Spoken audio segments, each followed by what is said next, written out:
Assalamualaikum warahmatullahi wabarakatuh. Izin memperkenalkan diri, nama saya Aklantuang Nugrahino dari mahasiswa Universitas Siber Asia, program studi S1 PJJ Akuntansi. Sebagai bahan paparan ujian akhir semester, saya akan mempresentasikan tentang implementasi good governance dan akuntabilitas dalam pengelolaan keuangan sektor publik. Oke, kita langsung saja bahas mengenai latar belakang masalah. Mengapa kita harus membahas ini? Keuangan sektor publik bukan sekedar angka-angka dalam laporan APBN, tetapi adalah cerminan kepercayaan rakyat terhadap pemerintah. Tanpa tata kelola yang baik, anggaran bisa salah arah, program pembangunan menjadi tidak tepat sasaran, bahkan memicu korupsi.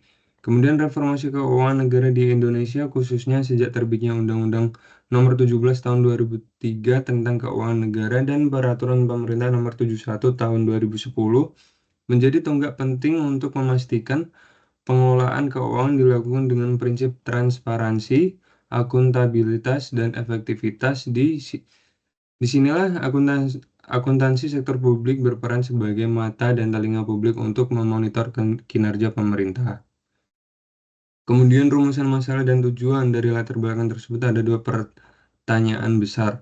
Yang pertama, bagaimana prinsip good governance diimplementasikan dalam akuntansi sektor publik? Yang kedua, bagaimana akuntabilitas memperkuat transparansi keuangan pemerintah? Tujuan saya adalah menguraikan jawaban dari pernyataan tersebut serta menunjukkan bagaimana praktik akuntansi publik bisa meningkatkan kualitas dan tata kelola pemerintahan.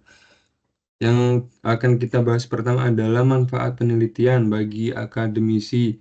Penelitian ini memberikan pemahaman yang lebih mendalam tentang peran akuntansi sektor publik. Akuntansi publik bukan sekedar alat untuk mencatat transaksi, tetapi juga instrumen kontrol sosial dan evaluasi kinerja pemerintah. Bagi masyarakat dan peneliti, hasil penelitian ini bisa menjadi acuan dalam mengembangkan teori maupun praktik akuntansi publik yang lebih relevan dengan kebutuhan masyarakat. Kemudian yang kedua adalah bagi praktisi dan pemerintah. Temuan penelitian ini dapat dijadikan bahan evaluasi dan rekomendasi bagi lembaga pemerintah dalam menyempurnakan sistem laporan keuangan. Dengan memahami prinsip good governance dan akuntabilitas, pemerintah dapat meningkatkan kualitas laporan yang lebih transparan dan dapat dipercaya. Selain itu, rekomendasi ini juga membantu mencegah terjadinya pemborosan anggaran dan meningkatkan kepercayaan publik.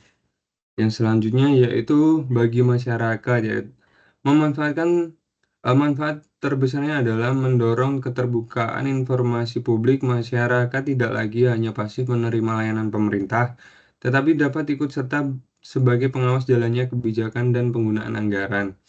Transparansi ini menciptakan hubungan dua arah antara pemerintah dan rakyat, sehingga masyarakat merasa memiliki peran aktif dan memastikan uang negara digunakan sesuai dengan kebutuhan publik.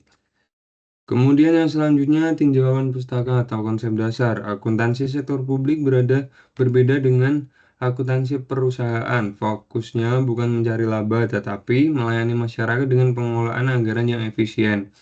Good governance menurut World Bank mencakup 5 hal utama atau 5 prinsip. Yang pertama kita bahas yaitu transparansi. Semua proses pengambilan keputusan dan informasi anggaran harus terbuka bagi publik. Ini memastikan masyarakat tahu bagaimana dana digunakan. Yang selanjutnya adalah akuntabilitas. Setiap pejabat publik memiliki kewajiban moral dan hukum untuk mempertanggungjawabkan kinerjanya. Selanjutnya adalah partisipasi masyarakat. Rakyat tidak hanya sebagai penerima kebijakan, tetapi juga berperan sebagai pengawas jalannya pemerintahan. Yang selanjutnya, yang keempat yaitu efisiensi dan efektivitas. Efisiensi dan efektivitas setiap anggaran dan sumber daya harus digunakan seoptimal mungkin untuk mencapai hasil terbaik. Kemudian yang terakhir ada yang kelima, yaitu penegakan hukum. Seluruh pengelolaan anggaran harus sesuai dengan regulasi dan aturan yang berlaku guna mencegah penyalahgunaan. Selanjutnya adalah SAP atau Standar Akuntansi Pemerintahan dan Akuntabilitas Publik. Akuntabilitas publik dibangun melalui 3 pilar utama. Yang pertama, laporan keuangan sesuai standar akuntabilitas pemerintahan. Yang kedua adalah audit independen oleh BPK untuk memeriksa kinerja dan penggunaan anggaran. Yang ketiga adalah evaluasi kinerja yang melihat apakah program pemerintah benar-benar bermanfaat. Penerapan SAP berbasis akurat adalah lompatan besar. Sebelumnya kita hanya mencatat uang masuk dan keluar. Kini dengan akurat kita bisa melihat gambaran utuh, aset, kewajiban, hingga potensi pendapatan di masa depan. Pembahasan utama yang pertama adalah urgency good governance. Pemerintah harus memastikan transparansi, partisipasi, dan akuntabilitas dalam pengelolaan anggaran untuk mencegah korupsi dan pemborosan. Kemudian yang kedua adalah transformasi kas ke akural. Peralihan dari basis kas menuju akural memungkinkan penguatan aset, kewajiban, pendapatan, dan beban secara lebih akurat, memberikan gambaran keuangan yang menyeluruh. Kemudian yang ketiga adalah akuntabilitas anggaran. Akuntabilitas diwujudkan melalui outcome based budgeting, laporan keuangan sesuai SAP, serta audit keuangan, audit kinerja, dan audit dengan tujuan tertentu oleh BPK. Yang keempat adalah peran kerangka konseptual. Kerangka konseptual memastikan konsistensi antara visi pemerintah, tujuan program, alokasi anggaran, dan hasil evaluasi kinerja. Yang kelima adalah integrasi akuntansi dan sistem perbendaharaan negara. Undang-Undang Nomor 1 Tahun 2004 menegaskan peran Menteri Keuangan sebagai bendahara umum atau BUN untuk menjaga kredibilitas fiskal. Sistem ini mengutamakan pemisahan fungsi administratif dan keuangan untuk memastikan check and balance. Kemudian yang keenam adalah studi praktik, yaitu APBN, dana perimbangan, dan dana otonomi khusus.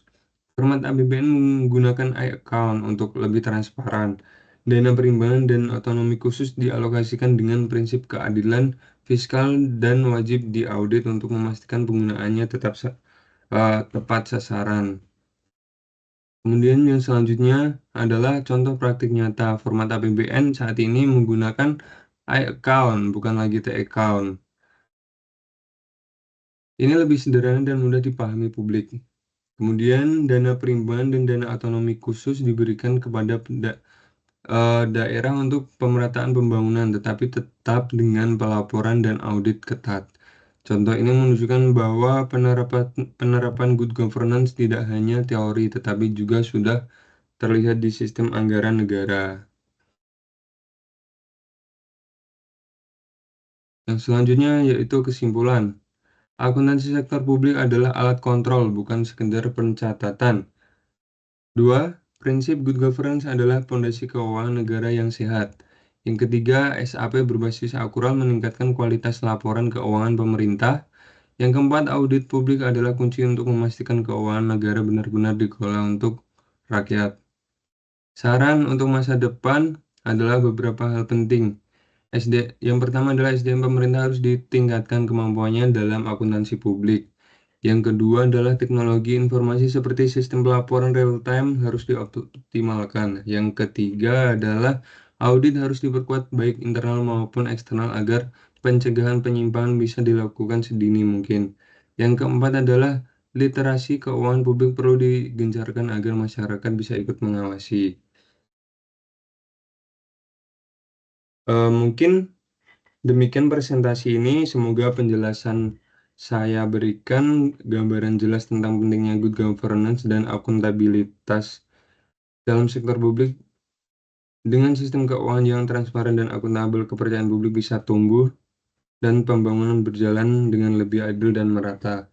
Cukup sekian pemaparan dari saya. Apabila ada kekurangan, mohon maaf. Wassalamualaikum warahmatullahi wabarakatuh.